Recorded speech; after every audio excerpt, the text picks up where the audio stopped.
I apologize for missing last week. We had a kind of a crazy weekend coming out of the Open and having to get some stuff done. Beginning of the week, just a wild week. My apologies.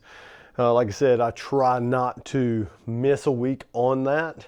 But just to recap, if you didn't read the newsletter, we just started a new strength cycle, or a new cycle. This is basically a 7-week prep cycle that we have leading up to Hero Month.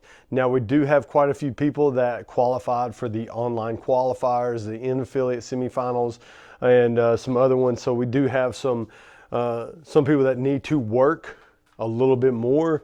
I am trying to create the program to where maybe we could put some competitor stuff at the end of class. Remember, our classes are designed for general physical preparedness. Yes, we do CrossFit, but there's a difference between the sport of CrossFit and general physical fitness of CrossFit. And CrossFit, we want it to be broad and inclusive.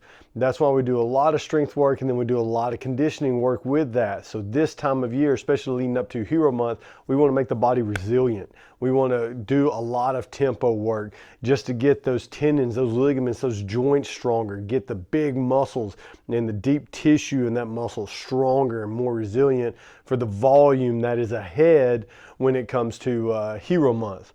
And that's going to be in May, which I'm super excited about this year. We got some cool workouts, and hopefully we got some cool plans throughout that, to work with some outside people outside of the gym and create a bigger community.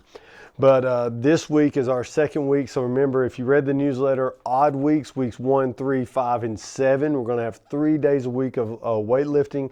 And then the other weeks of 2, 4, 6, 2 days of weightlifting, and then a little bit more conditioning on the back half, because we have quite a few people that signed up for the Hyrox event coming up in April, at the end of April. Now, I know a lot of you see the post I make on Hyrox, and a lot of people think I'm hating on Hyrox. I'm not hating on Hyrox. I think it's fantastic. It is getting millions of people around the world off the couch and out there exercising and motivated and ready to move forward and push themselves into a different realm of fitness. Just from my standpoint, Hyrox is just another workout that we do. There's nothing special about it. It's just like any other workout. Like if we knew 6 months from now that we're going to do Fran, guess what? We can prepare for 6 months to do Fran. What I think is special about you that are being a part of this gym is that we could just do it. I can program it for Monday. Yeah, it's going to take longer to class. Yeah, you might be late for dinner or late for work, which I don't want that to happen. But we could just do it. Whether you think you can run that far or you think you can't, know that you're probably right. But if you think you can, you will complete that workout. Whether it takes you an hour 15, an hour and a half. A lot of people think those 100 wall balls at the end are intimidating. Guess what? For their RX standard, it's like a 10 and 6 pound wall ball. For a lot of you, that would be nothing. You'd be like, oh, thank goodness I get to do 100 reps with just this wall ball. And so I want you to think highly of yourselves and your fitness level, regardless of where you compare yourself sometimes to people in our gym. Just the fact that you come here consistently allows you to have the confidence in yourself to complete a task like that. So I love Hyrox. I love what it does. I think it's a great workout. But as for a sport, it's just one event. So it's kind of like the Olympics. Like, you know exactly what to train for. So yeah, we have these people who train for that exclusively. Hey, it's cool. It's getting them off the couch, off the carbs. It's getting them healthy. It's getting them fit, losing weight, running, whatever. But they do lack a lot of other areas of fitness that we particularly care about. And so that's my rant on that. I don't hate it. I just kind of like making fun of it because a lot of people, it's just easier than what we do. Yeah, we do some complicated things. Yeah, we do some hard workouts. But we know when we do those type of movements, a lot of people think a heavy squat, heavy power clean, heavy Olympic lifts or whatever, like just the fact that you could do those lifts doesn't transfer over, but just your ability to do a snatch, perform a power snatch. If you go do a Hyrox event and you've never done sled pushes, never done burpee broad jumps, never done anything, you and your mind has made this connection with your body to figure stuff out, especially if you can do a technical lift like the snatch, the clean and jerk or whatever. when you go into an event like that, it might take you a couple of rounds, it might take you a couple of reps, but guess what? Eventually you're going to figure out the best way to do that because you have built this mind-body connection that allows you to figure things out and problem solve with your body in space to figure out a task. And I hope that makes sense, and I hope you develop a little bit more or see a little bit more confidence in yourself just by being in here. Anyways, to the workouts.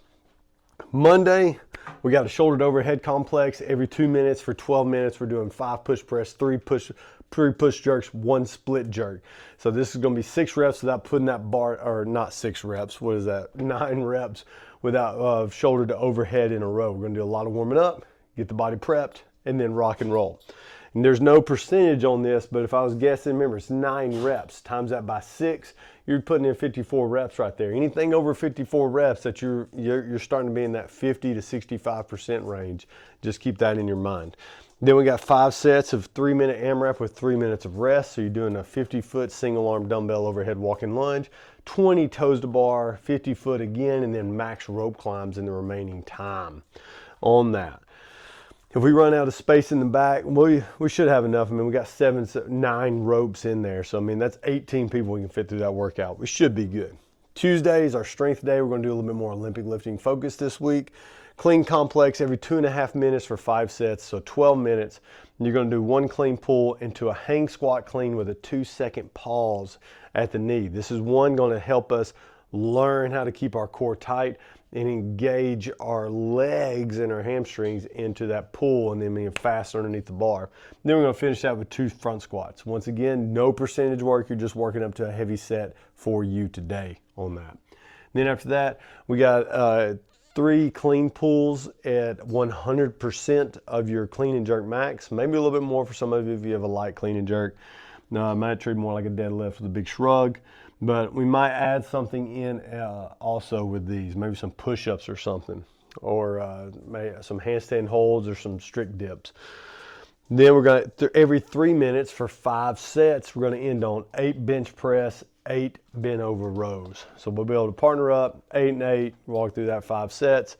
Once again, that's a lot of reps. 5 times 8, 40 reps. You're probably looking at 65 to 75% of your 1 rep max for each one of those. Wednesdays, I got conditioning on there, but if you know anything about what I just talked about, Hyrox, this is basically half of it. We're not going to do a full 1,000 meters on the run. Obviously, our run outside the big loop is a little bit longer than 800 meters, plus some hills. We'll keep that the same. 800 meter run, 1,000 meter row, 800 meter run, 1,000 meter ski erg, 800 meter run, 600 feet of farmer's carries.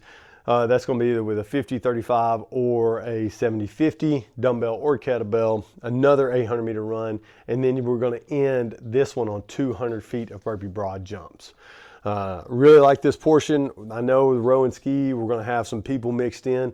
We're just going to do first come, first serve. So if we have a big class, 14, 15 plus people, First 9 comes in, gets on the rower, and then the other ones can get on the ski erg the next time, or you might have to do a farmer's carries. But then we're just going to come in, get all the work done, get all the running done, see how we end up. Thursday, we've got a snatch complex every 2.5 minutes for 5 sets again, 12 minutes of work, 3 power snatches, 2 hang squat snatches, and then into 3 overhead squats. So with this one, this will be a lot of touch and go reps. If you're not comfortable with touch and go reps, you can do 2 singles on the power snatch, and then after the next one, if you're not good at hang squat snatches, we'll do hang power snatches. And then for the overhead squats, we're just going to go down to where you are comfortable.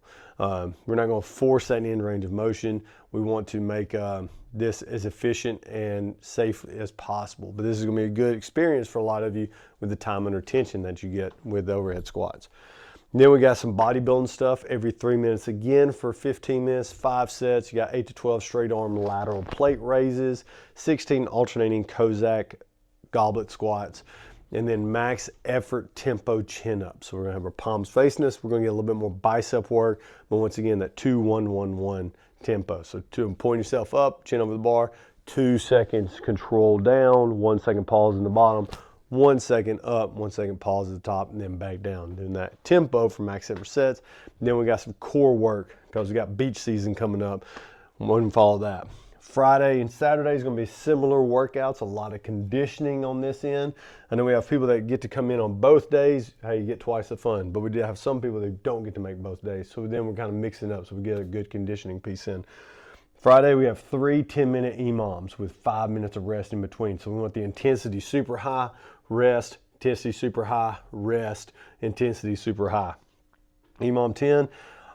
Even odd rounds doing 15 calories on the rower, even rounds 15 burpees, and you'll have a scaled version of this too. And then we have 15 cal ski with 20 kettlebell swings, and then 15 cal bike with 15 GHD sit-ups on that. So good thing about this, we have 3 people for the GHD, so I mean that's 6, 12, 18. We can fit 18 people in this workout right here, and everybody gets on the GHDs. But ideally, we can scale that down to where you are for that core, get a great workout for that. Saturday, 20-minute AMRAP. This is going to be a non-stop clock with you and your partner, but y'all going to be alternating. So you have one 12-minute AMRAP to get started. It's a continuously running clock for 12 minutes. 12-minute AMRAP to get started. Partner 1 does 15 12 cal row. Partner 2 is going to do max ring muscle ups in their main time. Now we could change that up to bar muscle ups for those that don't have ring muscle ups, but we'd like to see that. So if you can do strict dips, we might be able to do max effort pull-ups with strict dips, or we can do some strict kneeling dips all the way through, coming up with those rings that are hanging on the pull-up bar. So at least we get some type of muscle up work in there. And then at the 12-minute mark, you're going to transition over to where partner 1 does 6 strict handstand push-ups, and partner 2 is going to do 12 box jump overs. Once both complete their number of reps, switching it up as you go. Back and forth, back and forth, back and forth. That one is going to be 5 minutes long. Then at the 17-minute mark, 17-minute mark, we're going to do max power cleans in remaining time. 225, 155. Lifting some of that heavy weight, got 3 minutes. You can alternate 1 and 1 and 1 and 1. Goal is just to stay moving. That is this week's programming. Check out Bound Endurance if you want to do some more endurance work, especially with High Rocks coming up. Remember, we got 2 days of running. We got short interval days along with long runs, and that's Monday, Thursday. Mondays, interval days, Thursdays, long running days. And then we always have a row, a ski erg, a C2 bike, an echo bike workout, monostructural, just one, or we'll have multiple put together. But those are going to be just great general conditioning pieces for you to add up. If you have injuries, or if you don't feel like doing some of the weightlifting stuff, want to do some conditioning, those endurance WODs are great alternatives for you. If you need to get some extra strength work right now on our Bound Build cycle, I know we have a few people that follow that. We're in a hang tough cycle, so it's a lot of hang cleans, hang snatches, and then some other unilateral single arm stuff on top of that. And that's 3 days a week, 3 days a week, Monday, Wednesday, Friday. So we have something for everybody. If you got any questions, you want some extra work with the semifinals coming up, reach out, man. I'd love to help y'all out the best way I can. And let's get this spring started. Let's get this next 6 weeks going, getting ready for our favorite time of the year, Hero Month, and see y'all's names on the leaderboard.